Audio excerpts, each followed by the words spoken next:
Ya, Bismillahirrahmanirrahim. Saya ulang ya. Assalamualaikum warahmatullahi wabarakatuh. Selamat pagi waktu Jerman, teman-teman, dan selamat siang waktu Indonesia.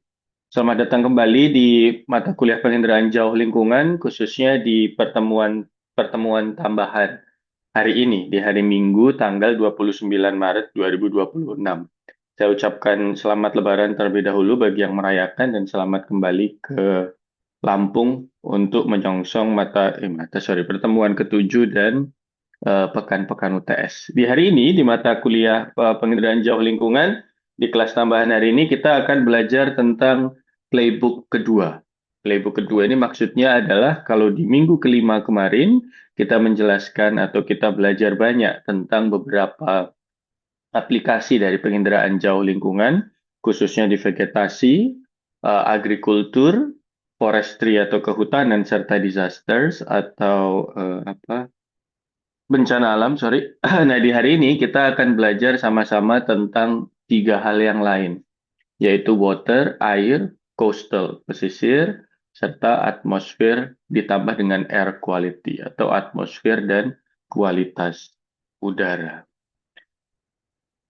Sedikit disclaimer dulu teman-teman, sayangnya website Arset yang biasanya saya pakai sebagai tambahan data dan tambahan bacaan, sayangnya mulai kemarin itu ketika saya coba akses untuk menambah data, ternyata tidak bisa diakses, ada masalah Cloudflare-nya, entah kenapa.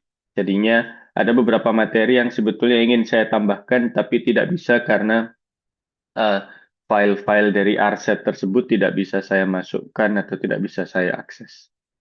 Tapi kita lanjut dulu teman-teman. Apa sih yang sudah kita pelajari? Sebentar, sorry. Apa sih yang sudah kita pelajari dari pekan pertama sampai pekan kelima beberapa minggu yang lalu? Jadi saya mau menekankan ulang lagi teman-teman bahwa mata kuliah kita di penginderaan jauh lingkungan ini harapan besar saya adalah kalian tidak sekedar belajar tentang emang harus ngapain kalau remote sensing atau penginderaan jauh ini diaplikasikan di lingkungan. Harapan saya kalian juga belajar lagi tentang konsep dasar remote sensing atau penginderaan jauh, khususnya tentang rantai yang saya ajarkan dulu, yaitu yaitu mindset remote sensing atau mindset penginderaan jauh. Ingin saya kalian mulai belajar bahwa setiap masalah yang ada di lapangan, itu kalau kita pakai kacamata peneliti penginderaan jauh, maka kita bisa melihatnya sebagai beberapa tahap. Mulai dari fenomenanya apa, sinyal yang kira-kira ingin atau bisa kita pakai untuk mewakili fenomena itu apa, lalu fitur dan apa sih yang sebetulnya bisa kita amati dari sensor-sensor remote sensing yang nanti bisa lagi-lagi mengamati fenomena tersebut, lalu kita bisa cari produk yang tersedia di banyak tempat di remote sensing ini untuk menjadi input daripada solusi yang kita tawarkan. Nah, selain itu, saya juga menambahkan teman-teman bahwa ketika kita bicara remote sensing, sebetulnya kita tidak berbicara tentang fenomenanya secara langsung, tetapi kita mendekati fenomenanya dengan sesuatu yang tampak, sesuatu yang bisa diukur oleh remote sensing. Bisa berbentuk proxy atau bisa berbentuk indeks. Tentu kalau kita berbicara itu berarti kita harus berbicara pula tentang kekurangannya, tentang keterbatasannya. Dan di pekan selanjutnya, kala itu saya juga mengajari atau menjelaskan kepada Anda tentang sensor-sensor dan yang tak kalah penting adalah bahwa di setiap data, di setiap sensor itu selalu punya informasi akan datanya atau disebut sebagai metadata. Dan jangan lupa pula bahwa metadata serta data tidak akan bisa digunakan dengan baik kalau tidak ada QA band atau yang kita sebut sebagai kanal atau band yang menentukan kualitas dari datanya. Percuma kita punya data yang bagus, tetapi kita tidak memasukkan contoh, kita punya data yang baik, tapi kita tidak mencoba untuk menghilangkan awannya terlebih dahulu. Maka selama pengolahan data, kita tidak tahu sebenarnya yang kita amati ini sudah betul-betul lapangan atau tanah yang ada di bawah, atau sebenarnya atmosfernya saja, atau awannya. Kita tidak pernah tahu kalau kita tidak menggunakan QA band. Dan di zaman sekarang, penyedia data itu sudah hampir pasti memiliki atau memberikan informasi tentang QA band itu kepada atau di data yang mereka keluarkan. Selanjutnya juga teman-teman, saya juga mengajari ke Anda tentang bagaimana kita juga harus berpikir bahwa data yang ada di depan mata kita itu sudah harus kita pastikan akan kebaikannya, atau saya sebut sebagai analisis ready data. Percuma ada data di depan mata kita bisa kita pakai, tetapi sebetulnya ternyata data itu tidak mewakili surface reflektan atau hamburan yang ada di atas permukaan bumi. Percuma, karena pada dasarnya berarti Anda sedang melakukan pengolahan terhadap data yang sudah pasti salah. Kalau meminjam istilah, kita harus memastikan bahwa dia ini tidak garbage atau tidak bukan sampah, sehingga tidak terjadi garbage in dan garbage out. Tidak kalah penting pula teman-teman, kita juga harus mulai belajar. Saya juga kemarin menyoroti tentang fenomena yang menurut saya terjadi cukup banyak juga di geomatika itera ini. Salah satunya yaitu ketika kita berbicara time series atau multitemporal, kita itu hanya berbicara data di awal dan data di akhir. Padahal ketika kita bicara multitemporal dan time series, kita harus melihat bahwa ada fenomena, ada siklus-siklus, dan juga ada periode-periode dari si sinyal atau si data yang bisa berulang lebih besar daripada hanya di awal dan di akhir. Setiap tahun misal, setiap bulan misal, setiap 3 bulan sekali atau setiap 6 bulan sekali. Maka saya ajarkan kala itu kepada Anda bahwa usahakan tentu dengan perkembangan teknologi terkini tidak hanya mencari data di awal dan di akhir saja, tapi sebanyak-banyaknya yang nanti mendukung apa sih yang sebenarnya mau Anda ambil, apa sih yang sebetulnya mau Anda amati. Begitu. Dan juga selanjutnya di 2 pekan lalu kita belajar tentang machine learning. Saya tidak akan menjelaskan jauh lebih banyak lagi teman-teman. Slide-nya semua sudah tersedia di e-learning kita. Tapi harapan saya bisa memberikan informasi bahwa machine learning itu adalah sesuatu yang bisa Anda pakai atau istilahnya adalah metodologi dan bantuan yang bisa Anda pakai untuk membuat analisis yang Anda lakukan ini jadi lebih baik. Dan terakhir, kita juga sudah belajar tentang vegetasi, agriculture, forestry, dan disaster. Bagaimana keempat bidang ini itu sebetulnya diwakili atau istilahnya diamati oleh remote sensing secara umum, serta bagaimana kita bisa membangun pola pikir lagi-lagi. Karena jujur saya merasa lemahnya anak-anak saya ini atau kalian-kalian ini salah satunya adalah kalian tidak atau belum memiliki pola pikir yang berkaitan dengan itu tadi remote sensing thought process. Tapi tidak cuma itu juga yang saya akhirnya mencoba untuk membuat yaitu remote sensing playbook. Intinya teman-teman, dari kesemuanya itu kalian harus tahu produk yang bisa dipakai, kalian harus tahu QA yang harus kalian masukkan ke dalam data itu, kalian harus juga bisa melihat metadatanya dan juga mencatat metadatanya setiap kali kalian melakukan pengolahan, dan jangan lupa berikan skala dan kalian harus aware bahwa remote sensing itu punya kekurangan dan juga tentu tak kalah penting ada framework dan kanvas yang sudah saya berikan kemarin, tapi akan saya ulangi lagi agar kalian lebih memahami maksudnya. Lanjut teman-teman, ini sedikit catatan dari minggu lalu bahwa ini adalah framework yang saya bawa. Framework ini juga akan saya bawa di pekan ke-6 hari ini dan pekan ke-7, bahwa kita harus memulai dari physics. Physics itu maksudnya apa yang sebenarnya diamati, behavior dari si gelombang elektromagnetik ketika melewati atau ketika memantul di objek tersebut itu seperti apa. Karena percuma kalau kita hanya bergantung pada remote sensing, kita bergantung pada machine learning, tapi sebenarnya kita nggak tahu fenomena yang sedang kita amati itu apa. Kenapa air itu kok gelap kalau di remote sensing? Kenapa vegetasi itu bertindak seperti itu? Apa bedanya kalau misal kita melihat tanah yang bare atau tanah lapang dengan yang ada vegetasinya? Kemarin sudah saya jelaskan contohnya.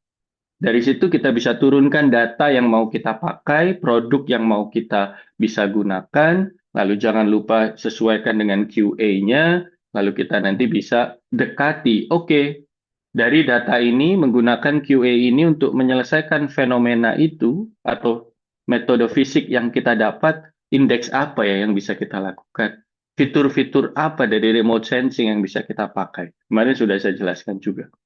Lalu ditambahkan dengan workflow-nya, teman-teman. Di situ kita bisa plug in machine learning sebagai salah satu hal yang membantu kita. Dan terakhir, jangan lupa selalu berikan validasi.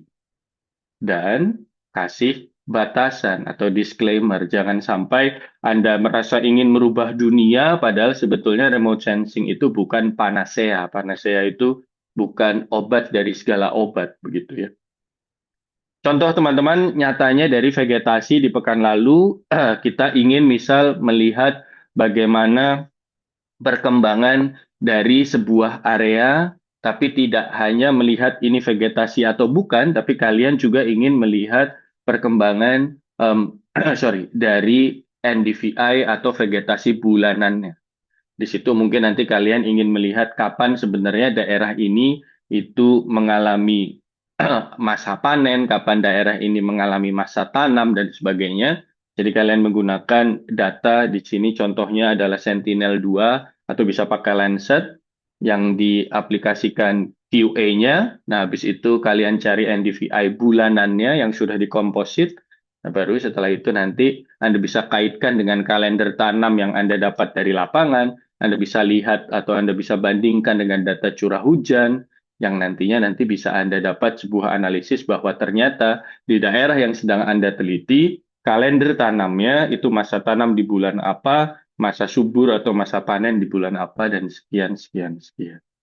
Itu contoh dari vegetasi, dan itu contoh pula dari agriculture, teman-teman. Karena beda utama dari vegetasi dan agriculture menurut saya adalah kalau vegetasi itu kita hanya melihat hijaunya saja, terlepas itu agriculture atau forestry. Tapi kalau agriculture itu sendiri, nanti kita akan lihat biasanya dengan usaha sadar dari manusia untuk membuat atau menghasilkan sesuatu dari vegetasi tersebut.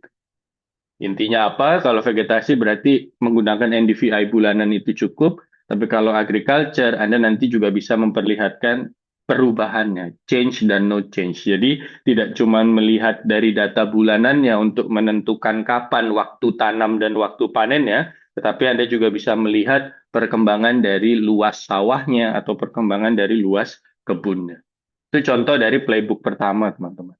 Dan ini adalah kanvas yang kayaknya kemarin kalau saya tidak salah ingat karena keterbatasan waktu tidak bisa saya jelaskan dengan cukup gamblang. Tapi intinya di playbook kanvas ini teman-teman ini bisa di screenshot tapi tenang saja slide-nya bisa Anda ambil nanti seperti biasa di kelas di e-learning kita. Saya berharap dengan adanya kanvas ini teman-teman semua masalah yang ada di dalam nanti mungkin pekerjaan Anda, skripsi Anda, itu bisa Anda dekati dengan pendekatan playbook kanvas ini. Jadi ketika Anda nanti punya masalah atau punya topik yang ingin diangkat di bidang remote sensing, Anda bisa berangkat dengan domainnya apa dan pertanyaan penelitiannya apa. Satu kalimat aja, contoh bagaimana pola kalender tanam singkong di Lampung Tengah, misal contohnya begitu. Nah, di situ nanti lalu Anda mainnya adalah urut selesaikan nomor kiri dulu, kolom kiri. Kalau selesai baru masuk ke kolom kanan, teman-teman. Sorry salah. Zigzag ya, jadi kiri kanan, lalu kiri kanan. Bukan begini, tapi kiri kanan, dan kiri kanan. Sorry, saya kayaknya kemarin salah memasukkan.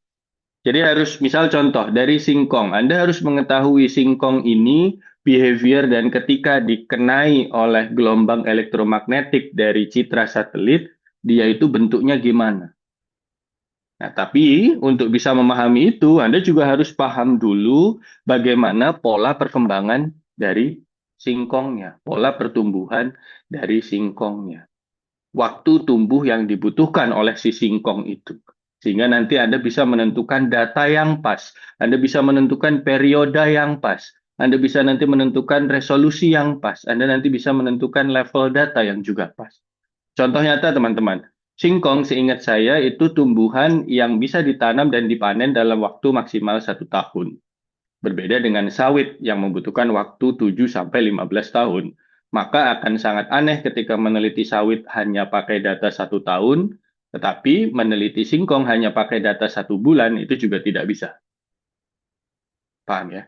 Jadi ketika kita lihat bahwa ketika kita punya beberapa perbedaan daripada sifat yang ada di dalam tanaman itu sendiri, khususnya ini kan contoh tadi, maka kita bisa menentukan datanya, kita bisa menentukan resolusinya. Contoh lain, kalau kita misal ingin melihat penelitian tentang kebun bawang. Kebun bawang ini setahu saya tanamannya kecil. Sehingga yang bisa dilihat itu kalau kita tidak punya akses ke citra yang resolusinya 1 meter, kita tidak lagi melihat setiap tanamannya, tetapi kita melihat bentuk dari kebun dia. Sama halnya seperti kalau Anda mau melihat lombok, tomat, dan beberapa kebun-kebun yang bentuknya itu kecil lainnya. Tapi sebaliknya kalau mau meneliti kelapa misal, kalau mau meneliti sawit atau meneliti hutan, maka Anda bisa melihat dari satu pohon ke pohon yang lain, khususnya apabila ternyata pohonnya itu cukup besar sehingga resolusi daripada 1 piksel itu bisa memenuhi atau bisa mencakup satu fitur atau pohon tersebut. Jadi pemahaman kita tentang apa yang sedang kita amati, baik itu secara biologis, fisis, kimiawi, itu bisa membantu kita dalam menentukan data dan produknya. Jangan lupa, seperti yang tadi saya sampaikan, lanjut ke QA rules-nya. Awannya harus dihilangkan, kalau pakai citra aktif ya berarti harus menghilangkan field, speckle-speckle, dan beberapa kesalahan-kesalahan yang ada dari datanya lainnya, sebelum nanti Anda lanjut ke proksi apa, indeks apa yang mau Anda dekati, dan alasan fisiknya kenapa Anda pakai itu. Contoh, ditemukan bahwa ternyata NDVI itu pas sekali untuk melihat vegetasi gara-gara ada perbedaan, eh, scatter atau hamburan ketika gelombang merah dan gelombang inframerah dekat atau near infrared melewati atau ke sebuah tanaman gara-gara klorofilnya. Nah, itu adalah contoh kenapa alasan fisik kita pakai NDVI. Bisa banyak nanti alasannya tergantung dengan apa yang Anda sedang alami dan apa yang mau Anda teliti. Kalau Anda buat workflow-nya, jangan lupa kalau mau bisa tambahkan machine learning, dan terakhir bisa kasih validasi agar apa penelitian Anda bisa dipertanggungjawabkan, dan jangan lupa berikan batasan dan klaimnya biar Anda tidak seperti orang, kalau kata orang Jawa itu hanya gambas atau hanya membual belaka. Ini contoh teman-teman untuk banjir, kalau tadi saya contohkan singkong ya. Dimulai dengan pertanyaan, di mana sih indikasi genangan pasca hujan ekstrim di AOIX pada bulan Januari 2024? Anda bisa lihat atau Anda bisa pikirkan bahwa, oke, saya ingin lihat genangan pasca banjir. Banjir itu, khususnya banjir yang ada di perkotaan, itu biasanya datang cepat dan pulang atau perginya juga cepat. Alias, kita harus ambil data bukan time series 10 tahun, tapi time series sebelum dan sesudah. Maka kita bisa ambil contoh di sini adalah 2 minggu sebelum dan 3 hari sesudah. Lalu dipikirkan lagi, oke, saya ingin cari air. Air itu lebih mudah dilihat menggunakan radar daripada menggunakan optik. Karena kalau radar itu hampir semua sinyalnya diserap, sedangkan kalau optik masih ada pantulannya. Nanti akan saya jelaskan kenapa. Sehingga lebih tepat pakai radar. Oke, saya pakai Sentinel-1. Jangan lupa Sentinel-1 harus mengalami QA seperti speckle filter, fokus ke dataran rendah, dan jangan lupa pula catat parameter yang lainnya. Setelah itu, fitur apa yang mau saya pakai? Oh, ternyata air itu, kalau misal kita menggunakan polarisasi V, vertikal, dan kembalinya polarisasi V lagi, itu lebih terlihat daripada yang datang vertikal tapi yang kembali horizontal, atau yang kembali horizontal dan yang kembali horizontal atau HH. Kenapa? Karena ternyata air itu kalau dibanding dengan area lain ya, kita asumsikan ini urban teman-temannya, maka sinyal VV itu lebih stark perbedaannya atau lebih besar, lebih jelas perbedaannya, lebih kontras kalau kita pakai polarisasi VV dibandingkan dengan polarisasi lainnya. Oke, berarti saya pakai fitur delta VV atau perubahan polarisasi VV antara sebelum dan sesudah kejadian. Nah, untuk menjaga kebaikan datanya dan mempertanggungjawabkannya, kita kasih validasi 30 titik, contohnya di sini bisa menggunakan high resolution imagery atau seperti yang sudah dilakukan oleh Pak Arief dan tim, yaitu meminta crowdsource untuk menitiki banjir yang terjadi di lokasinya dan ini nanti bisa menjadi data lapangan. Atau seperti yang saya berikan contoh di beberapa minggu yang lalu ketika sebelum kita lebaran, dan juga saya sudah berikan linknya menggunakan data, saya lupa namanya ground source atau apa, yang berangkat dari eh, berita tentang banjir di seluruh dunia yang di-scrape atau yang di-crawl menggunakan AI dari pihak Google. Dan jangan lupa dikasih klaimnya dan juga dikasih batasannya. Contoh ini hanya indikasi genangan air. Jangan sampai Anda bisa bilang ini genangan airnya sekian senti. Nggak bisa. Kita tidak berbicara itu. Kita cuma berbicara di manakah genangan airnya. Oh, ternyata Antonelli menang lagi nih. Nah, itulah mengapa teman-teman. Sebagai lanjutan ya, itu contoh dari atau pengingat singkat dari minggu pertama. Atau minggu kelima tentang playbook pertama. Nah, sekarang di minggu kedua atau istilahnya minggu keenam playbook kedua, kita akan berfokus ke air, pesisir, dan atmosfer. Mirip sebenarnya. Kita nanti memilih proksinya, kita melihat fiturnya, kita akan merancang workflow-nya, kita juga, akan memberikan keterbatasan validasi serta klaim yang aman seperti apa. Harapannya nanti teman-teman, kita akan punya playbook canvas yang akan Anda bawa, nanti akan saya jelaskan lebih lanjut di pekan ke-7, untuk nanti ini menjadi pikiran Anda, oke, saya mau bikin tim, saya mau bikin tema ini, nanti mulai pekan 9, ketika mulai diajar oleh Bu Wana secara offline, Anda bisa mulai berfokus kepada tugas besar yang menjadi bagian dari UAS di mata kuliah penginderaan jauh lingkungan itu nanti. Tidak cuma itu harapannya teman-teman, nanti berangkat dari tidak pekan ini tapi pekan depan yaitu pekan ke-7, saya akan memberikan pengenalan tentang bagaimana kita bisa mentranslasi atau bisa mengubah dan bisa menerjemahkan hasil teknis kita ini ke temuan yang lebih secara non-teknis atau lebih ke secara holistik helikopter view yang nanti diberikan sebagai rekomendasi kepada pemangku kepentingan atau kepada stakeholders. Jadi harapannya teman-teman, dari pekan 1 sampai pekan 7 Anda itu nanti lengkap ilmunya. Berangkat dari dasar, lalu nanti berangkat ke apa yang bisa Anda tambahkan dan memastikan bahwa hasil Anda itu baik, dan beberapa contoh-contohnya seperti yang sedang saya jelaskan hari ini, dan nanti ditutup dengan memberikan sebuah rekomendasi, sebuah hasil yang nanti bisa segera ditindaklanjuti oleh pihak-pihak yang berwenang atau pihak terkait atau dalam hal ini berarti stakeholders. Ada rule of thumb yang saya perlu sampaikan, kemarin sudah saya sampaikan, akan saya sampaikan lagi sekarang, yaitu jangan lebay dalam melakukan penelitian. Mulai dengan proses yang aman atau proses yang istilahnya sederhana dulu. Baru Anda tambahkan kompleksitasnya, seperti menggunakan machine learning yang sangat baru metodenya, dan menggunakan kombinasi dari banyak metode-metode seperti contoh PCA misal, atau change analysis, hotspot analysis, dan yang lain-lain, hanya ketika QA-nya ada dan pasti, datanya siap, serta validasinya mendukung. Saya selalu sebutkan teman-teman, lebih baik Anda sederhana metodenya tetapi validasinya ada dan kuat, daripada Anda kalau bahasa Jawanya daki-daki dan sangat tinggi niatnya, sangat baru metodenya dan modelnya, tetapi ternyata tanpa validasi. Percuma.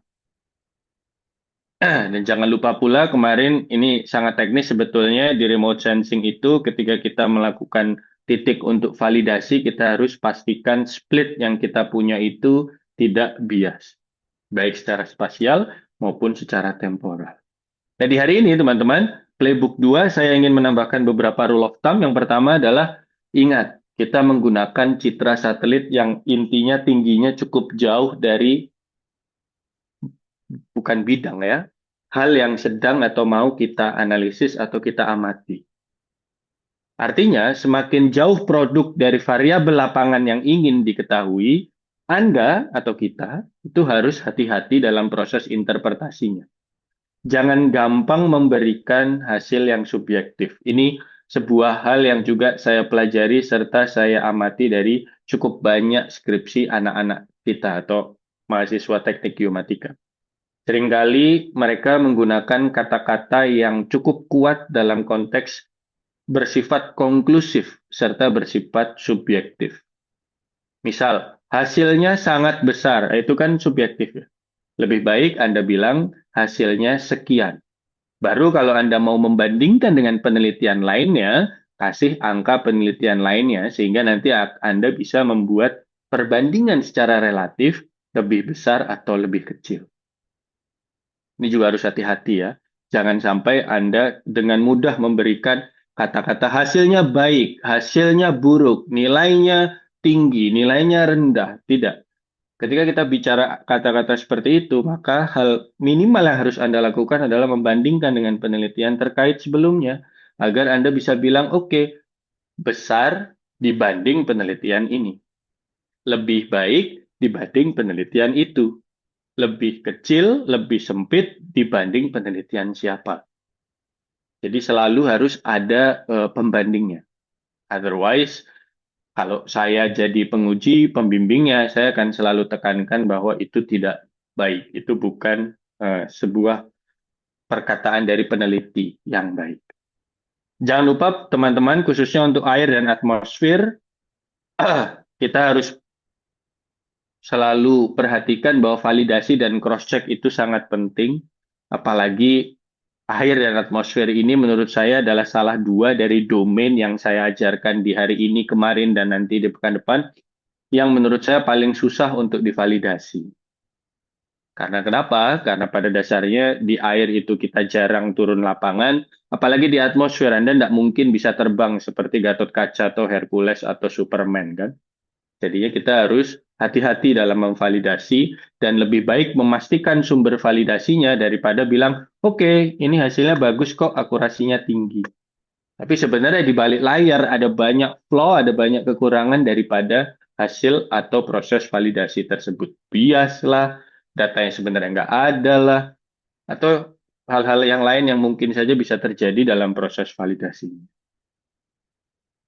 Di hari ini teman-teman, kita akan fokus ke framework-nya, kita akan berikan nanti contoh playbook-nya, dan nanti kalau ada waktu, kita akan sama-sama bareng-bareng belajar untuk mengisi kanvasnya. Nanti saya butuh bantuan dari kalian juga untuk berdiskusi nanti di bagian-bagian akhir dari kelasnya. Dan harapannya teman-teman nanti di pekan ketujuh saya akan memberikan satu, bukan ultimate ya, satu warm up task yang berbentuk kelompok. Nanti kalian pada dasarnya saya minta untuk mengisi kanvasnya, tapi mengisi kanvasnya ini dimulai dengan mengisi kanvas secara individu, baru setelah itu nanti digabung dalam sebuah kelompok dan kalian melakukan diskusi antar kelompok itu, antar anggota kelompok maksudnya. Nah, nanti setelah itu kalian nanti akan pilih satu kanvas yang menurut kalian paling oke dari anggota-anggota kelompok itu dan Anda bawa di pekan ke-9 untuk melakukan presentasi secara singkat di depan Bu Wana dan mungkin kalau sempat saya tentang kanvas ini. Nah, nanti Anda harus memilih isu. Isunya di sini tertulis air sungai, danau, pesisir, atau kualitas udara, tapi sebenarnya nanti akan lebih luas karena ada 3 playbook yang saya ajarkan. Nah, terus nanti ya intinya adalah mengisi kanvasnya, teman-teman. Jadi siap-siap nanti setelah minggu ketujuh saya akan punya tugas yang dikumpulkannya atau dipresentasikannya setelah UTS. Tugas kelompok yang bersifat separuh atau semi individu, karena nanti setiap orang harus mempunyai kanvasnya sendiri. Prinsip utamanya teman-teman di minggu ini selain tadi rule of thumb yang sudah saya tambah, yang saya kerjakan, jangan kejar model yang rumit terlebih dahulu. Ya, pastikan dan konsistensi itu lebih penting daripada daki-daki atau seperti ingin merubah dunia tadi. Ya, jangan lupa QA dan juga fitur serta validasinya harus selalu konsisten across the time series kalau Anda pakai data yang lebih dari satu, lebih dari dua, dan mencakup waktu yang panjang. Dan terakhir, karena domain ini rentan, salah interpretasi seperti yang tadi yang saya bilang ya, jauh, tidak cuma jauh dari pengamatnya, tapi dia juga agak susah untuk validasinya karena air itu kita tidak hidup di air ya, kecuali Anda adalah temannya Aquaman atau Namor, dan juga kita tidak bisa terbang seperti Gatot Kaca kecuali Anda memang penduduk Skypia misal.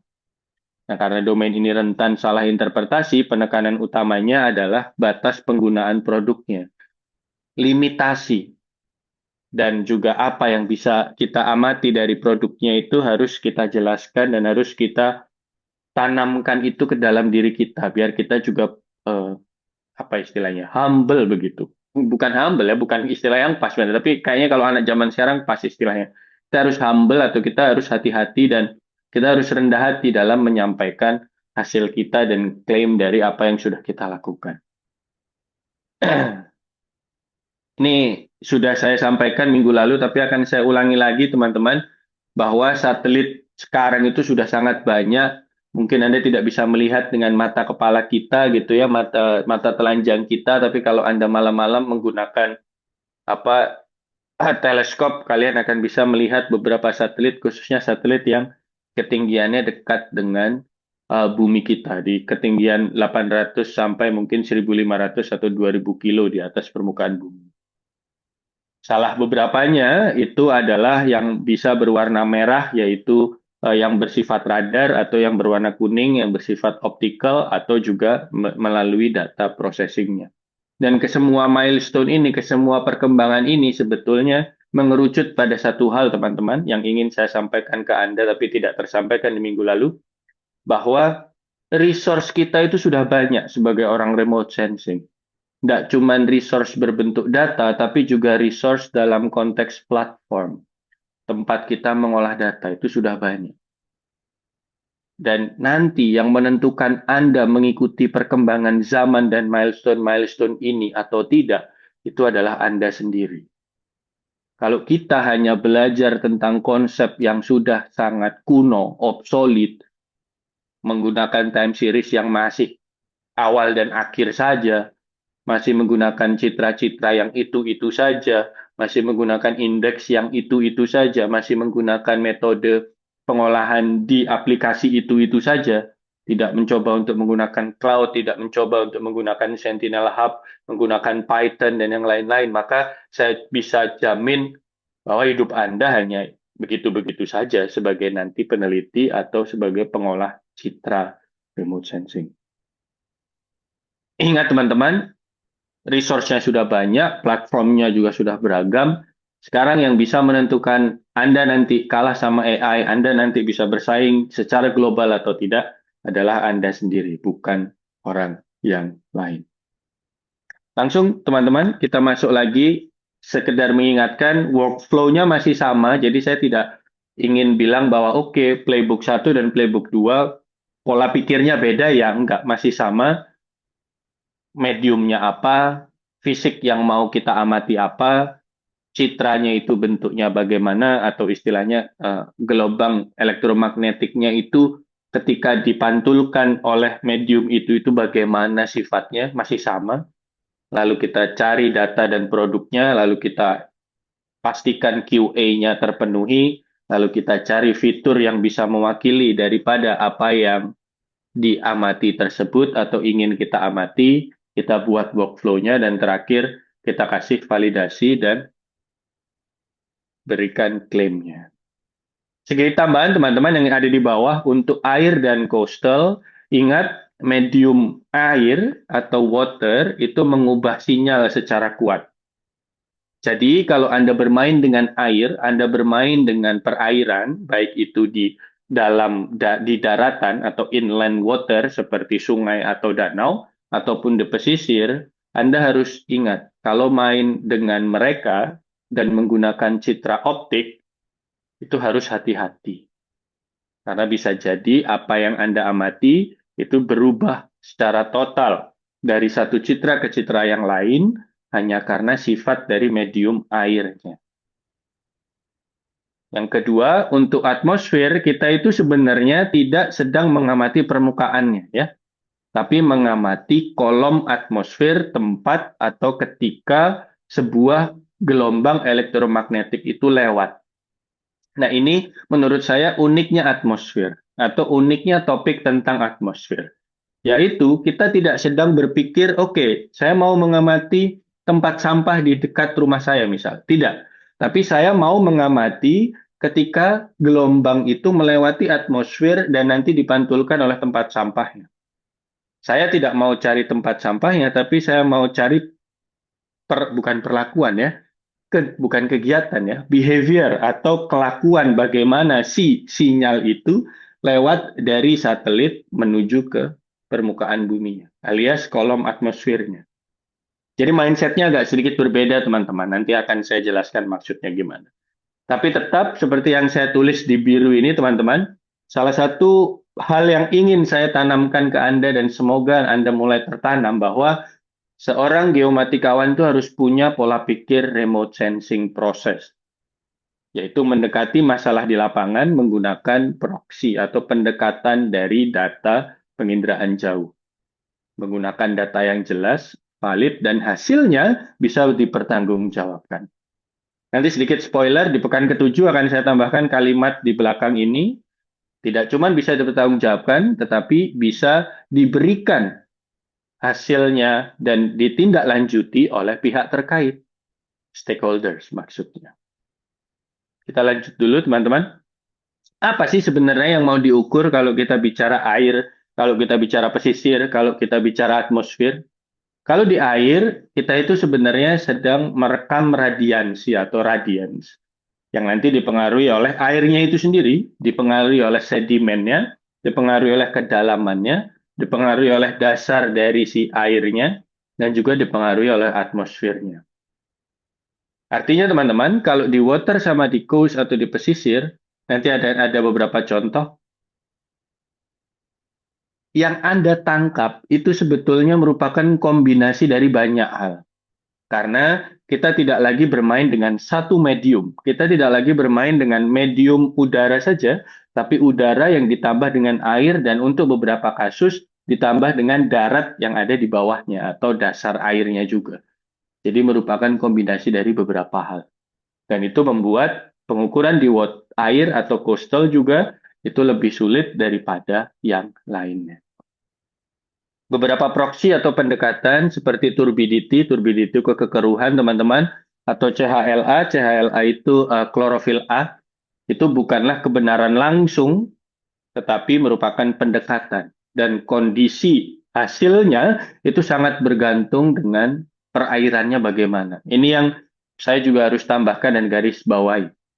Banyak sekali algoritma-algoritma yang bermain di air itu tergantung atau bergantung, ada input dari kualitas dan kondisi airnya itu sendiri. Maksudnya apa? Maksudnya hati-hati dalam menggunakan rumusnya. Seringkali Anda diminta untuk memasukkan parameter-parameter yang hanya bisa didapatkan dengan baik apabila Anda bisa turun ke lapangan dan mengambil data dari airnya itu secara langsung. Contoh, kalau Anda mau pakai metode SDB atau apa namanya satellite derived bathymetry-nya Pak Stumpf, itu salah dua lebih tepatnya parameternya adalah perbandingan kedalaman yang ada di lapangan, alias Anda harus punya data kedalaman di lapangannya dulu. Contoh lain 6S itu adalah salah satu metode yang dulu sering dipakai untuk melihat kualitas air ya, CHLA, turbidity dan yang lain-lain. Itu Anda harus memasukkan konsentrasi dan juga besar partikel daripada um, apa namanya suspended solid atau istilahnya barang atau bahan yang terlarut di air itu. Jadi tidak bisa serta-merta seperti NDVI, tidak usah ada data validasinya, pada dasarnya sudah bisa ngitung. Kalau ini Anda harus hati-hati karena banyak parameter yang harus didapatkan dari si airnya itu sendiri. Nah, kalau atmosfer, seperti yang tadi saya sampaikan, kita tidak sedang ingin mengamati bawahnya, tapi mengamati jalannya. Mengamati medium yang dilewati oleh gelombang elektromagnetik itu. Jadi, kita mewakili atau mengamati kolom atmosfernya. Nah, di sini nanti akan ada beberapa istilah, teman-teman, biasanya di atmosfer itu. Jadi, Anda pasti tahu ya, kalau dasar atau kalau di permukaan, itu kan hanya satu titik yang diamati gini, Tapi kalau atmosfer gimana Pak? Anda sebenarnya sedang mengamati sebuah pipa lah istilahnya, atau sebuah kolom.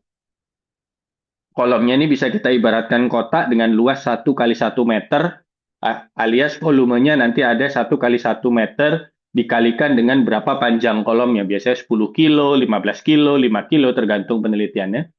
Nah, tapi nanti data yang mewakili itu tidak hanya satu lapisan saja, tetapi merupakan integral atau penjumlahan dari konsentrasi yang diamati untuk semua bagian dari kolomnya. Nilainya cuma satu nanti di setiap titik, tetapi pada dasarnya dia itu tidak cuma mewakili paling bawah atau paling atas, tapi integral atau penjumlahan dari satu kolom ini. Makanya di sini biasanya juga disebut sebagai total column.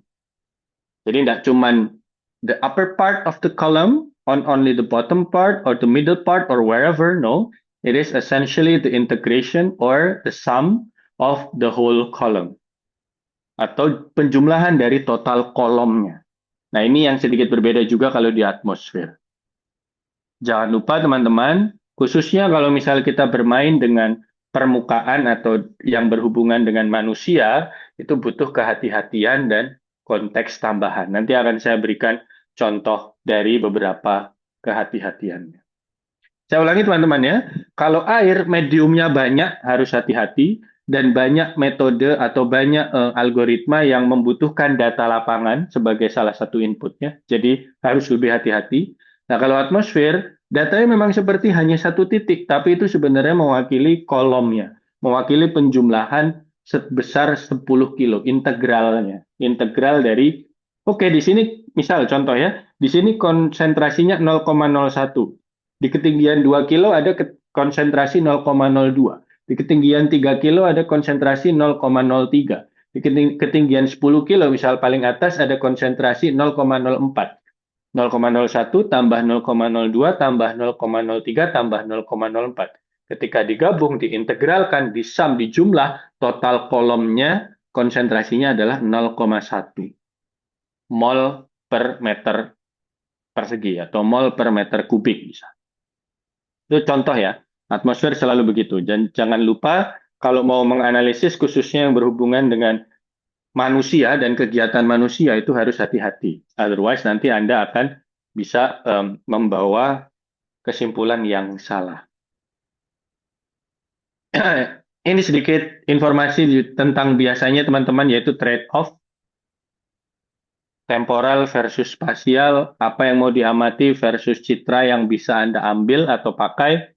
Kalau kita misal pakai air sungai atau danau dan juga sama di pesisir, kita bisa biasanya pakai Sentinel-2 atau Landsat, resolusinya 10-30 meter. Proxy yang nanti bisa diambil kalau di air sungai atau di coastal biasanya sama-sama kualitas air atau pola-pola tertentu yang biasanya nanti seperti yang tadi saya bilang harus menggunakan data lapangan juga sebagai tambahan input dari metodenya.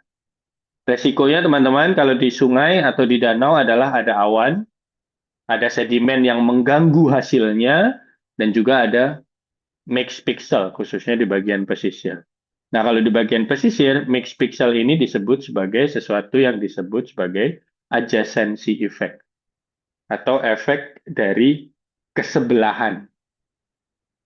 Istilahnya adalah ada data yang bersebelahan, tapi data yang di sebelahnya ini mengganggu hasil yang kita punya. Dan juga teman-teman ada yang namanya bottom effect, karena seperti yang saya jelaskan, saya ceritakan tadi, mediumnya lebih dari satu, udara, air nanti bisa jadi dasar.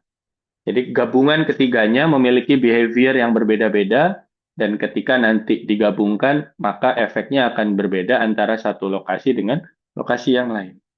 Nah, kalau atmosfer, resolusinya nanti sayangnya tidak bermain dengan meter, tapi bermain dengan kilometer. Jadi yang bisa diklaim bukan, ini contoh ya, dulu ada di angkatan tahun 2017 itu membawa topik ketika dia awal mampir ke saya sebelum saya melakukan tugas belajar di tahun 2021, dia bilang, Pak, saya ingin meneliti uh, konsentrasi, sorry, ya benar, konsentrasi dari, sorry, Selamat pagi. Masuk kamar mama nggak apa-apa. Mewakili konsentrasi dari polusi yang diakibatkan atau polusi yang didapatkan atau yang diemisikan oleh sebuah pabrik menggunakan remote sensing. Itu dulu topik yang dia bawa. Lalu saya coba kasih pemahaman bahwa kalau kecuali pabriknya itu luasnya adalah berapa kilometer persegi, tidak mungkin bisa. Karena dari Sentinel-5P yang kita punya sekarang ada Sentinel-4 juga, khususnya kalau di Eropa, itu sayangnya kita tidak bisa melihat cerobong asap, tapi resolusinya kilometer. Sehingga yang bisa kita klaim sebagai apa yang bisa kita istilahnya analisis dari data Sentinel-5P sebagai perwakilan atmosfer, itu adalah pola dari sebuah kota atau better yet pola dari sebuah lokasi aglomerasi. Aglomerasi itu kayak contoh kalau Jakarta ya berarti DKI, tidak cuma DKI Jakarta tapi Jabodetabek. Itu kalau di Surabaya itu gerbang Kertasusila atau mungkin bisa lebih luas lagi provinsi begitu misalnya. Dan ingat pembatasan dari resiko utama atmosfer adalah dia sebenarnya bukan di surface tapi dia adalah representasi dari penjumlahan atmosfer yang ada di jalan dari atas sampai bawah. Tapi tidak hanya bawahnya saja, tidak hanya atasnya, tapi merupakan kombinasi dari jalannya si gelombang itu dari atas sampai bawah. Mengulang rule of thumb lagi, teman-teman. Jangan lupa pilih sensornya, jangan lupa sesuaikan dengan constraint atau batasannya, dan berikan batasan itu di data dan juga di pengolahan serta hasilnya. Jangan sampai Anda menutup-nutupi bahwa resolusinya sekian, sehingga Anda tidak bisa dan tidak mungkin menganalisis data yang lebih kecil luasnya daripada resolusinya dan sebagainya.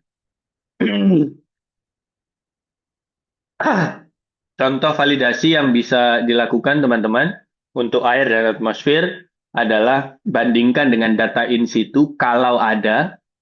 Saya bilang kalau ada karena biasanya air dan juga atmosfer itu agak susah. Atau minimal gunakan produk lain. Gunakan data yang sama di waktu yang lain. Gunakan interpretasi visual sebagai pembandingnya. Kalau ternyata tidak bisa mampir ke lapangan karena susah. Dan ini yang tadi saya sebutkan juga ya, laporkan apakah hasilnya adalah pola relatif. Misal, lebih besar dari siapa, lebih kecil dari siapa, kualitasnya lebih baik dari siapa. Harus ada dari siapanya, dibandingkan apa. Jangan sampai kalau dia itu sebenarnya angka yang bukan absolut, itu Anda tidak berikan informasi itu. Contoh teman-teman, klaim amannya terlihat pola kekeruhan relatif lebih tinggi di segmen Sungai X dibandingkan Sungai Y pada periode Z. Lihat ya, dibandingkan. Ada perbandingan relatif dari situ. Atau produk NO2 menunjukkan indikasi pola spasial kota Jakarta. Bukan konsentrasi yang dihirup oleh penduduk yang sedang lewat di Jalan Otista misal. Atau di Jalan Melawai atau di velodrome ketika mau masuk LRT. Misal contoh, bukan begitu, tapi lebih ke indikasi pola spasial kotanya. Karena kita tidak ingin melihat kualitas data seperti istilahnya yang sedang kita hirup langsung, tetapi bagaimana polanya, pola polusinya, pola pergerakannya juga salah satunya dari data atmosfer tersebut. Contohnya nanti akan saya berikan di beberapa slide ke depan. Yang pertama, teman-teman, kita ambil water atau inland water, air yang ada di dalam atau di daratan. Sungai, misal, danau, atau genangan-genangan lainnya. Perlu diingat, seperti yang tadi saya bilang, air itu memodifikasi sinyal optik secara kuat. Dan bisa saja sedimen tersuspensi dan fitoplankton itu mendominasi reflektansi. Anda lihat di bagian kanan atas. Di situ adalah beberapa reflektansi atau grafik reflektansi dari jenis-jenis air. Ketika airnya itu clear atau istilahnya airnya itu jernih, maka Anda bisa lihat energi backscatter-nya itu sangat kecil. atau hampir semua itu terserap. Sebaliknya, kalau misal contoh ada suspended substance atau istilahnya ada apa namanya bukan substansi ya, ada senyawa yang terlarut di dalam air itu, dia akan mengubahnya. Semakin besar substansi itu konsentrasinya, maka backscattered-nya atau istilahnya hamburannya juga akan semakin besar. Terlihat semakin gelap dibandingkan sama kalau Anda punya air yang jernih. Tidak cuma itu, ketika Anda lihat secara fitoplanktonnya atau alga, tentu dia menutupi si airnya. Sehingga hamburan dari fitoplankton ini akan berbeda pula dengan airnya. Artinya teman-teman, sebagai contoh kalau Anda mau meneliti tentang air, Anda harus pastikan dulu di situ kecenderungannya airnya jernih tidak, kalau tidak jernih berapa kira-kira suspended solidnya, bahkan beberapa penelitian juga salah satunya adalah contoh skripsi teman saya dulu S1 yang sekarang jadi dosen di ITS, S2 dan S3 di Taiwan dulu, beliau itu melakukan penelitian tentang kualitas air danau yang membuat beliau harus turun ke lapangan, mengambil sampel air danaunya, lalu diteliti di lab teman-teman teknik lingkungan untuk mendapatkan besar partikel daripada senyawa yang ada di dalamnya, pasirnya istilahnya. Karena rumus dari 6S, Six Sigma namanya, itu harus menggunakan informasi besar atau diameter bulir-bulir ini, contohnya. Nah, beberapa proksi atau beberapa pendekatan umum, teman-teman, parameter-parameter umum, Anda bisa pakai kekeruhan, Anda bisa pakai CHLA, atau Anda bisa pakai rasio band-band tertentu. Dan jangan lupa selalu tergantung pada kondisi perairan lokal, karena seringkali rumusnya, seperti yang tadi saya bilang, menggunakan data dari informasi yang ada di lapangan tersebut. Interpretasinya khususnya harus hati-hati di perairan yang keruh, dangkal, dan juga di dekat tepian. Apa sih yang sebenarnya dicari teman-teman? Pola relatif antar lokasi atau antar waktu. Ingat pola relatif. Itu lebih aman meneliti tentang itu daripada Anda menyampaikan kualitasnya tanpa ada perbandingan sebelumnya. Ketakutannya atau istilahnya kelemahannya dari penelitian yang seperti itu, yang absolut itu adalah kita tidak bisa memastikan dengan gamblang dan 100% bahwa hasil penelitian absolut kita ini bisa dipertanggungjawabkan. Contoh nyata teman-teman, topik-topiknya adalah di bagian kiri itu perkembangan sebuah sungai di Amerika, kalau saya tidak salah ingat, sebelum dan sesudah ada banjir.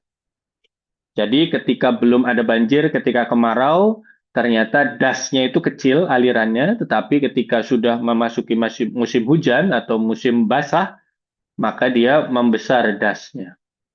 Dan itulah mengapa sebenarnya teman-teman, contoh nyata ketika manusia itu tidak tahu bahwa sungai itu bernafas, sungai itu bergerak, sungai itu hidup. Dan itulah mengapa aturan di Indonesia itu ada yang namanya sempadan sungai. Tidak boleh ada hunian, tidak boleh ada kegiatan manusia yang permanen dari tengah sungai sampai tergantung sungainya. Ada yang 7 meter ke kanan ke kiri, ada yang berapa puluh meter seperti contoh kalau di Berantas atau di Bengawan Solo.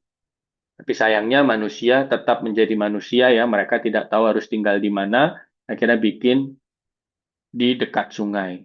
Dan lalu nanti ketika sungainya meluap, yang disalahkan adalah pemerintahnya. Padahal salah dia sendiri tuh, naruh di rumah di situ. Tidak cuma naruh rumah di situ, buang sampah juga di situ, karena murah, karena gratis, dan kawan-kawan. Itu contohnya. Ini cuma sosial komentari aja.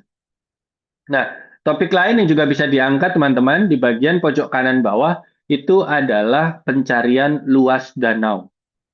Ini sebagai perbandingan, ini saya agak lupa Lake Tahoe kalau nggak salah di Amerika Serikat. Ternyata bisa dilihat dari 4 citra, luasannya itu bertambah. Ini terjadi gara-gara memang Lake Tahoe itu seperti Danau Sentarum di Kalimantan, itu adalah danau yang pada dasarnya merupakan kumpulan dari danau-danau kecil yang dia itu membentuk genangan kalau ada banyak air yang masuk. Dan dia akan menjadi surut ketika debit airnya jauh berkurang. Jadi bisa ini diteliti. Contoh nyatanya teman-teman adalah proksi kekeruhan atau CHLA. Contoh, menggunakan Sentinel-2 atau Landsat dengan QA tertentu, lalu Anda pilih proxy atau band ratio yang konsisten untuk AOI dan periode tertentu, dan jangan lupa bandingkan min atau median per segmen air atau tanggal kompositnya, dan jangan lupa nanti cross-check dengan observasi lapangan yang ada. Nah, observasi lapangan untuk kekeruhan Anda bisa pakai sesuatu yang ada di bagian kanan, teman-teman. Itu namanya Secchi disk. Setchi disk itu adalah sebuah alat sederhana. Teman saya dulu itu tidak punya itu, jadinya dia harus membuat sendiri, jadi gambar sendiri. Ada apa namanya? Pas itu dia pakai besi, habis itu ditempeli dengan stiker gitu, yang warnanya hitam putih. Nah, diturunkan pelan-pelan. Setiap setiap turun berapa meter, dia lihat masih bisa kelihatan nggak Setchi disknya. Misal, oh di kedalaman 1 meter masih bisa kelihatan. Diturunin lagi 1,5 meter, oh masih bisa kelihatan. Terus ternyata sampai kedalaman 3 meter sudah nggak kelihatan lagi. Nah, dia akan catat kedalaman berapa dia bisa kelihatan dan kedalaman berapa dia tidak kelihatan. Dan itu nanti bisa menjadi validator atau pembanding dari turbiditas atau kekeruhan. Contoh nyata teman-teman, kenapa kekeruhan itu penting ya? Anda bisa lihat di bagian kanan bawah, itu adalah salah satu contoh dari delta. Saya agak lupa ini Mississippi Delta kalau saya tidak salah ingat. Kalau di Indonesia itu kita punya Mahakam Delta yang juga cukup terkenal. Yang bagian terang itu air sebenarnya. Tapi air yang ada suspended solidnya atau ada lumpurnya. Artinya, citra itu bisa dengan mudah membedakan dan membandingkan sesuatu yang bukan sesuatu, sorry, air yang ada suspended solidnya dan yang tidak. Kenapa bisa begitu? Anda bisa lihat dari gambar yang di tengah, teman-teman. Kita ibaratkan punya banyak gelombang yang datang dari matahari. Nah, lalu ada yang dipantulkan oleh atmosfer, ada yang dipantulkan oleh permukaan air, ada yang dipantulkan oleh kolom air, ada pula yang dipantulkan oleh dasar airnya. Dan kesemuanya itu ditangkap oleh citra satelit, dan di dalam citranya akan kelihatan mana yang kena atmosfer, mana yang kena permukaan, mana yang kena kolom airnya alias turbiditas, kekeruhan, CHLA, dan yang lain-lain, mana yang dipantulkan oleh dasar, alias bisa melihat batimetri dari lokasi tersebut. Apakah semuanya nanti bisa didikotomi atau dibedakan dengan jelas, Pak? Tidak. Ada momen ketika yang kelihatan hanya permukaannya, ada momen yang kelihatan dasarnya, ada pula momen yang dominan adalah turbiditasnya atau kolom airnya. Nah, ini juga tidak hanya berlaku untuk yang suspended solid atau di kolom airnya itu ada banyak partikel yang tersuspensi seperti gambar di sebelahnya, teman-teman.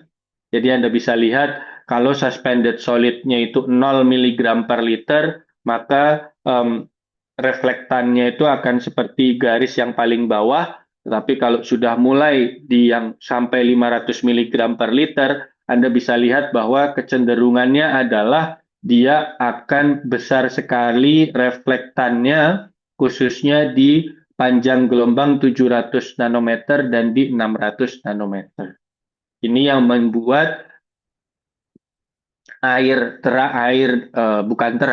jernih dan air yang ada banyak suspended solidnya itu memiliki tampak yang berbeda dan bisa diteliti perbedaannya dari remote sensing.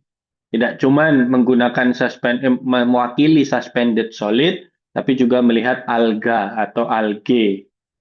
Dan bisa dilihat di sini, algae itu mirip juga sebelum 600 wavelength-nya nanometer dan setelah 700 dia ada puncaknya, alias ini yang membuat dia terlihat berbeda apabila dengan clear water yang dia cenderung turun terus. Contoh nyata teman-teman, harusnya ada tapi ini belum, ya nggak apa-apa. Contoh nyatanya dari sini adalah penelitian yang dilakukan oleh mahasiswa saya ya. di bagian kanan, bukan kanan bawah, tengah bawah, dia melakukan penelitian di Danau Maninjau angkatan 2021, baru tahun lalu. Dari situ dia menggunakan data dari tahun 90 sampai tahun 2025 setiap tahun dan melakukan perbandingan garis danaunya atau luas danaunya. Dan di situ bisa dilihat secara penelitian bahwa ternyata dari tahun 88 ternyata tidak cuma pakai 90 sampai 88 sampai 2023 ada segmen danau yang semakin menjorok ke darat. Ini adalah salah satu contoh dari analisis yang dilakukan kalau kita mau cari atau pakai tentang water. Jadi intinya yang mahasiswa saya lakukan adalah menggunakan NDWI, tapi tidak cuma NDWI, ada beberapa proxy atau istilahnya indeks lainnya yang kesemuanya digabung itu nanti dapat garis danaunya, lalu dibandingkan garis danau dari 1 tahun ke tahun selanjutnya untuk menentukan segmen-segmen mana yang berubah dan kira-kira perubahannya gara-gara apa.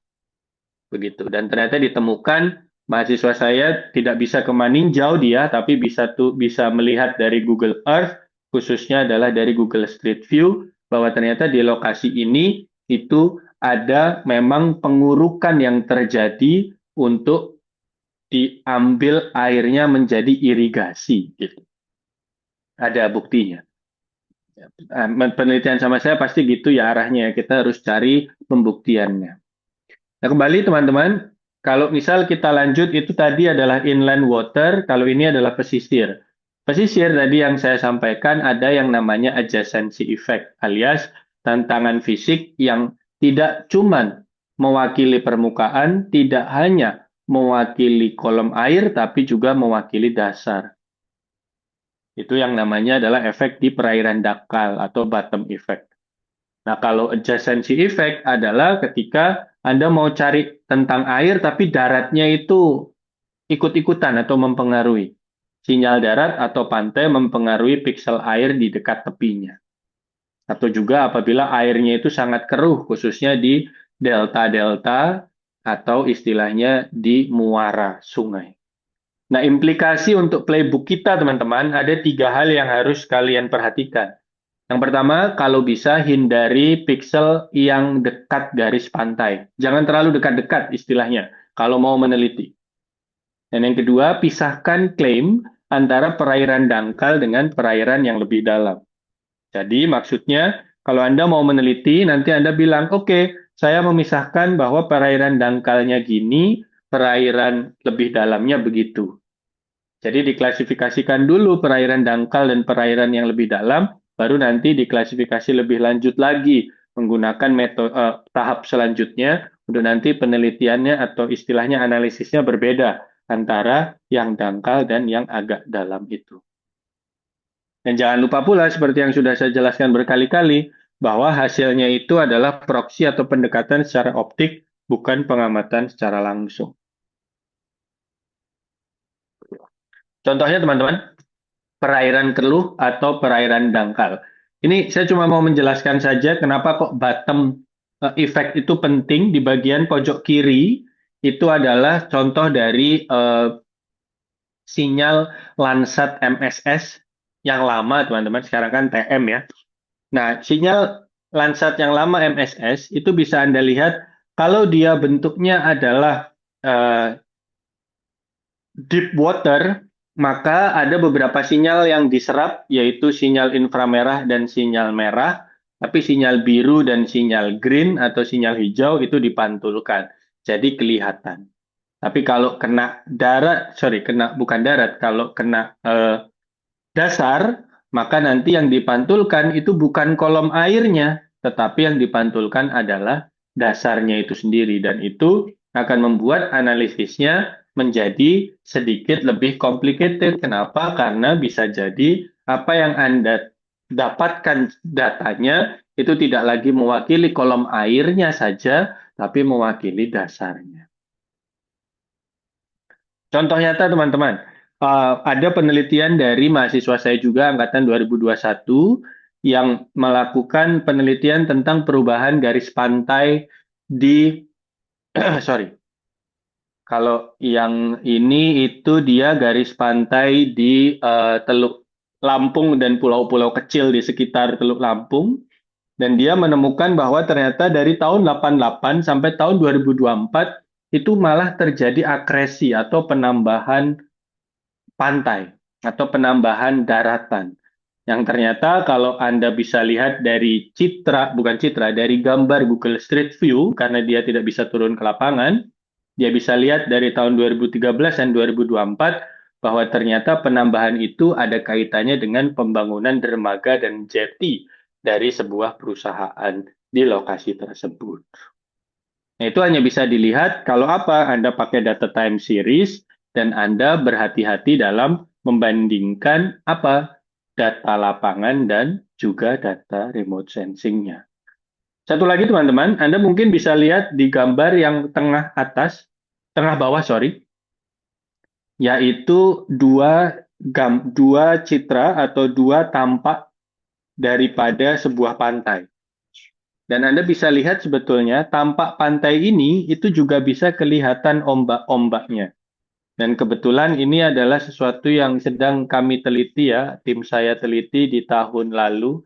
Lebih tepatnya saya membantu Bu Welly untuk mengidentifikasi di manakah dari gambar yang ada di sini itu rip current atau ombak yang nanti bisa membuat Anda tenggelam karena ombaknya itu ombak yang masuk ke dalam begitu ya.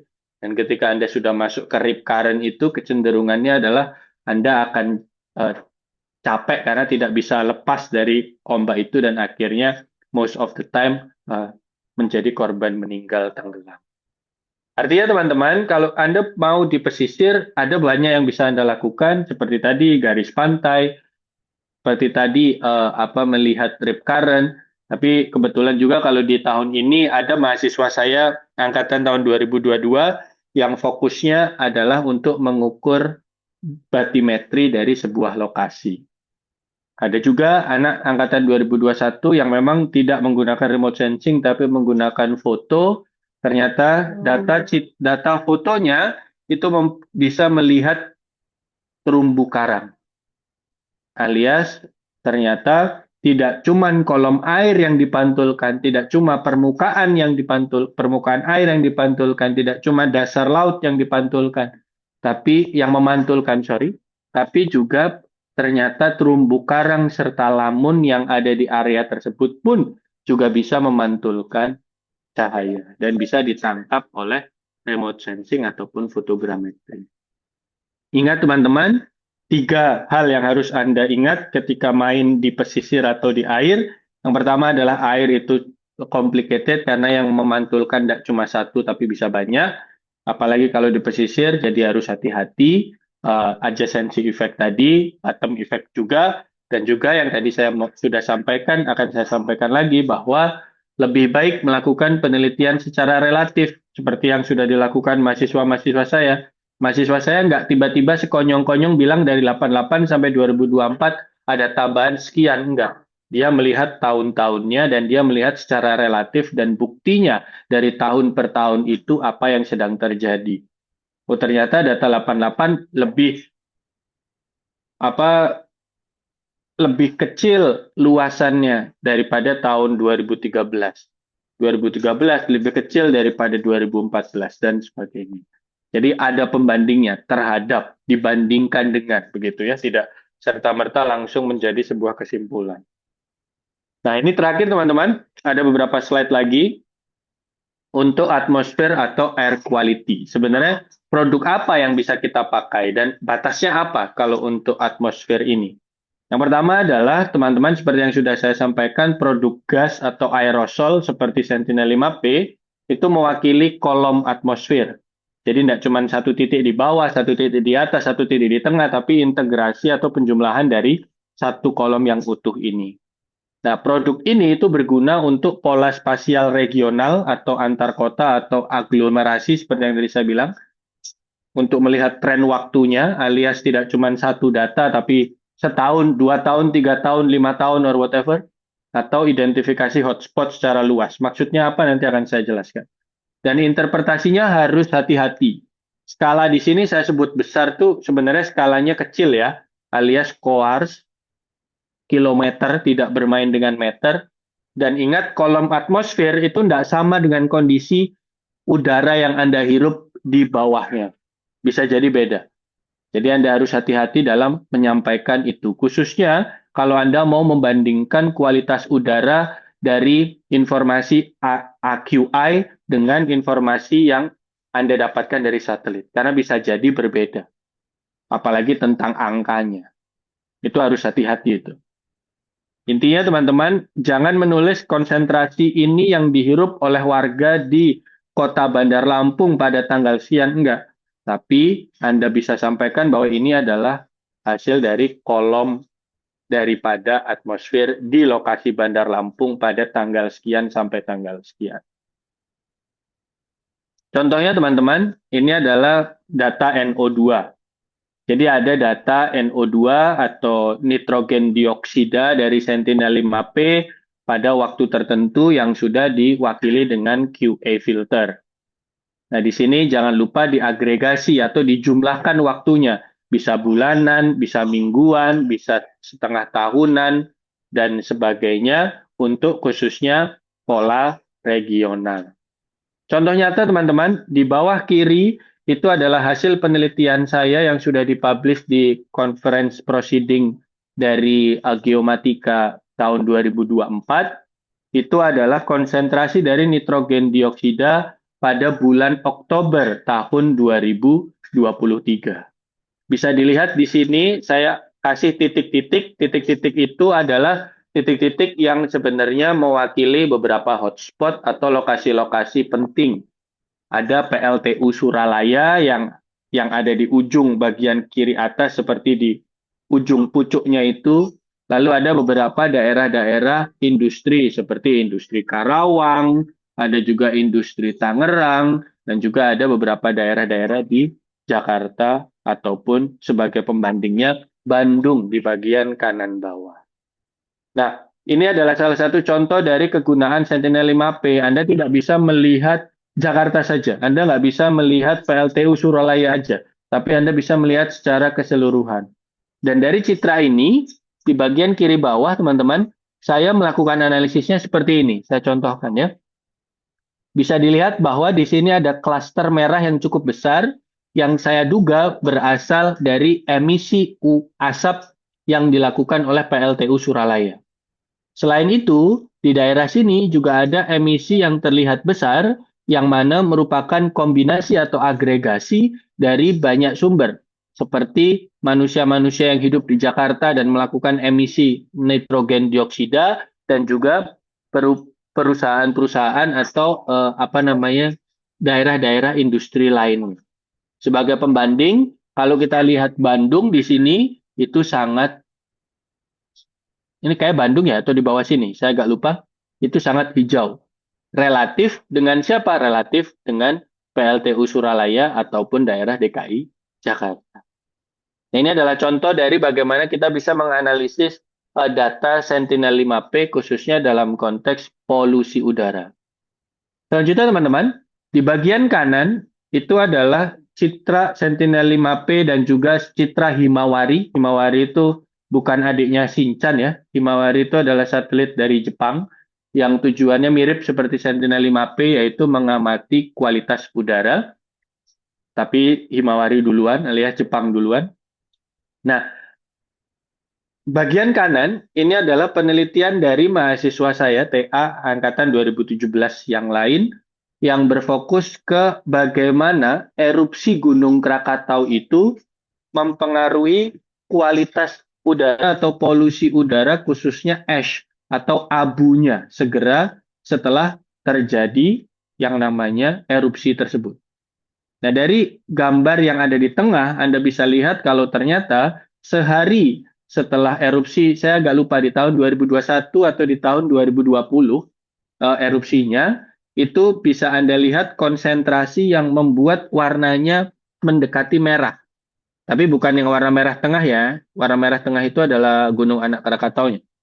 Bisa dilihat di sini bahwa segera setelah erupsi, satu hari setelahnya, terdapat konsentrasi abu vulkanik yang ada di atmosfer di sekitar Gunung Anak Krakatau yang jalannya menuju ke arah barat laut. Nah, ini nanti bisa yang mahasiswa saya lakukan dikawinkan atau ditambahkan dengan data, di overlay dengan data angin untuk memperlihatkan bahwa memang anginnya mengarah ke barat laut yang memang nanti bisa menjadi sebuah bukti kalau oke, ternyata setelah erupsi ada angin ke arah bawah laut, barat laut sehingga efeknya adalah abunya itu memang mengarah ke barat laut. Contoh lainnya, kalau yang bagian kanan itu bukan abu, tapi namanya adalah SO2 ya, sulfur dioksida, yang juga biasanya keluar gara-gara adanya erupsi. Dan Anda bisa lihat di sini bahwa terjadi konsentrasi yang cukup besar, khususnya ke arah bagian sini. Atau wabil khusus Anda bisa lihat yang merupakan efeknya di daerah sini. Kalau ini adalah H plus 1, seingat saya ini H plus 3 atau H plus 4 begitu. Arahnya masih sama-sama ke arah barat laut. Jadi teman-teman, penelitian mahasiswa saya di tahun 2017 menemukan bahwa citra Sentinel-5P dan Himawari bisa dilakukan untuk menganalisis arah dan juga konsentrasi dari uap atau abu, bukan uap, sorry, abu vulkanik dari erupsi, ya ini kasusnya adalah Gunung Anak Krakatau. Nah, saya lanjutkan dengan workflow yang tadi ya. Jangan lupa kalau mau cross-check apabila ada stasiun in situ boleh sekali. Tapi kalau tidak ada bisa pakai produk lain atau minimal peta mobilitas atau konteks meteorologi seperti yang tadi saya sampaikan. Dan ingat, klaimnya adalah ini indikasi di skala kota, di skala regional, secara relatif. Anda mau menyalahkan beberapa faktor seperti saya menyalahkan PLTU Suralaya, boleh, tapi harus hati-hati. Dan ini tidak mewakili nilai di jalanannya seperti apa. Dan kebetulan satu penelitian saya yang sedang kami tulis adalah memperlihatkan bahwa ternyata PSBB dan PPKM gelombang 1 maupun gelombang 2 itu punya efek yang cukup besar terhadap turunnya emisi NO2 dan SO2 di daerah agregat kota Jakarta secara cukup signifikan. Jadi ada tinggi, habis itu turun PSBB, naik lagi, turun sedikit, turun besar PPKM 1, terus PPKM 2 kan orang-orang udah nggak ngurus ya, jadi tidak seberapa turun. Tapi ternyata ditemukan beberapa penurunan yang secara kontekstual itu bisa dipaskan dengan waktu daripada terjadinya PSBB maupun PPKM. Walaupun tidak semua, karena ternyata kalau saya tidak salah ingat, antara NO atau SO itu polanya agak tidak kena efeknya begitu. Alias kami menduga bahwa pabrik-pabrik itu walaupun ada PSBB, PPKM itu masih tetap berjalan. PLTU Suralaya juga masih tetap berfungsi begitu. Bahkan lebih keras fungsinya karena orang-orang di rumah, nggak di luar rumah. Jadinya menggunakan lebih banyak listrik. Yaitu inti dari beberapa analisis yang bisa kita lakukan untuk atmosfer. Sekarang jam berapa? Oke, masih ada 9 menit lagi. Nah, ini terakhir teman-teman. Ini adalah sedikit bukan disclaimer ya, spoiler untuk latihan komunikasi yang nanti akan saya juga tambahkan lebih lanjut di pekan ke-7, bahwa kita bisa belajar untuk mulai meramu apa yang kita dapatkan itu menjadi sesuatu yang bersifat non-teknis atau yang bersifat rekomendasi kebijakan kepada stakeholder. Contoh teman-teman, pada periode X, pola NO2 tampak lebih tinggi di koridor pusat kota daripada pinggirannya. Atau segmen sungai A menunjukkan indikasi kekeruhan relatif lebih tinggi daripada segmen sungai B. Artinya teman-teman, kalau Anda bawa ke stakeholder atau ke pemerintah, Anda bawanya begini. NO2 lebih tinggi dengan konsentrasi sekian mol per kilogram sekian-sekian.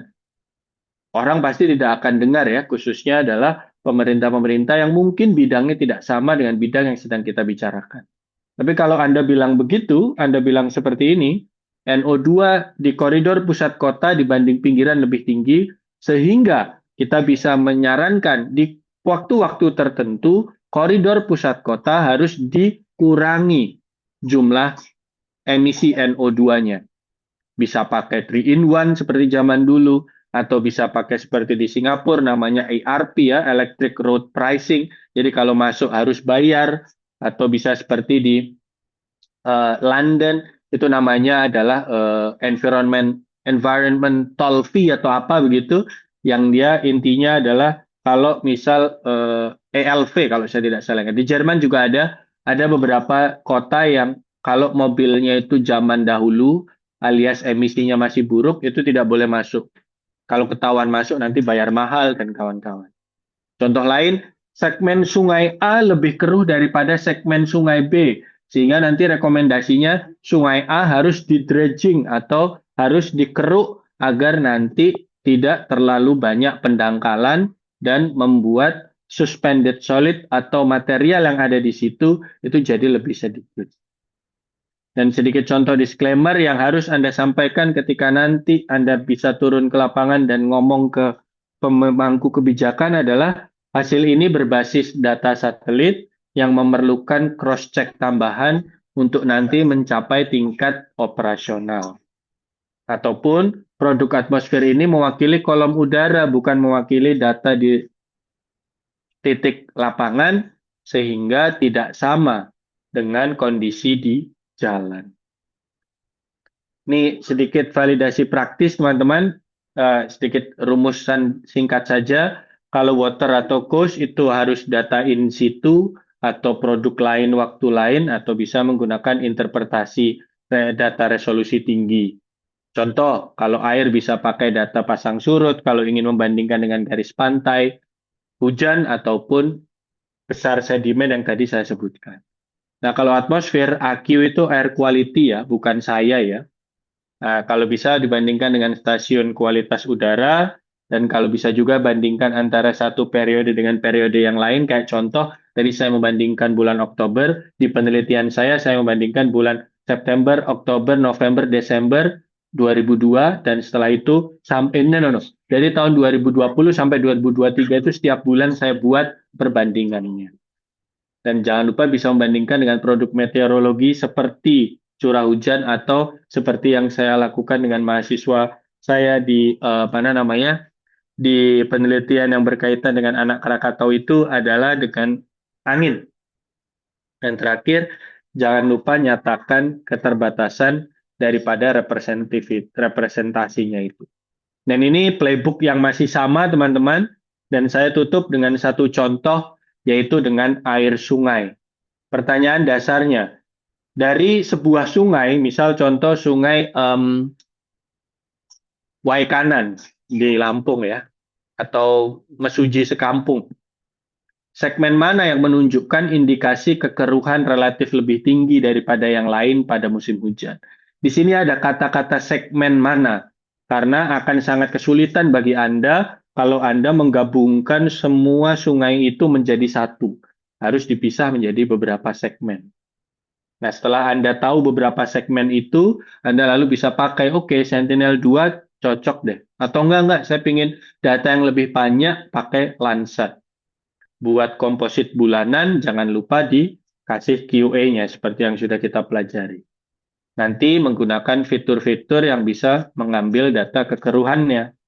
Nah, kalau sudah, nanti di cross-check misal dari data BBWS, dibandingkan dengan data curah hujan, dan kalau ada observasi lapangan.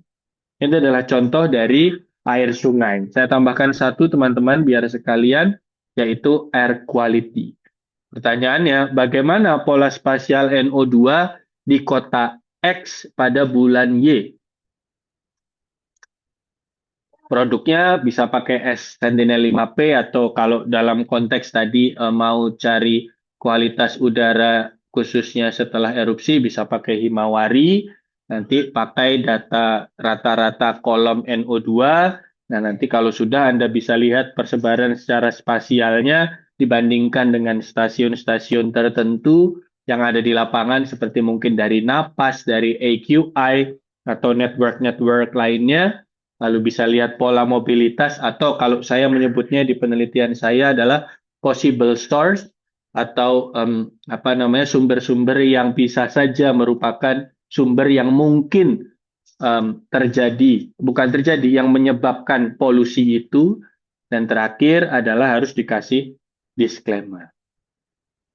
Begitu teman-teman, itu adalah contoh daripada playbook kedua, yaitu playbook yang berkaitan dengan water, berkaitan dengan coastal, dan berkaitan dengan atmosfer.